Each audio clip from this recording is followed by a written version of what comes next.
அப்புறம் என்னங்க, இந்த மாதிரி 1 or 2 இன்சிடென்ட்ஸ் நடந்தது.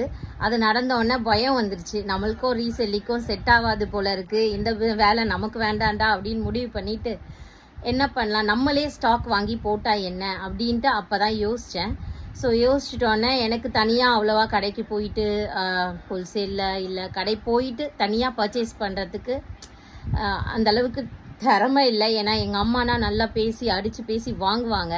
சரி, எங்கள் அம்மாவை கூட்டிகிட்டு நம்ம போயிட்டு இங்கே சென்னையில் அது தெரியும்ல உங்களுக்கு, சவுகார்பேட்டுன்னு ஒரு இடம் இருக்குது. ஸோ அங்கே போயிட்டு நம்ம ஹோல்சேலுக்கு வாங்கிட்டு வந்து நம்ம பர்ச்சேஸ் பண்ணலாம் அப்படின்ட்டு எங்கள் அம்மாவுக்கு கால் பண்ணேன்.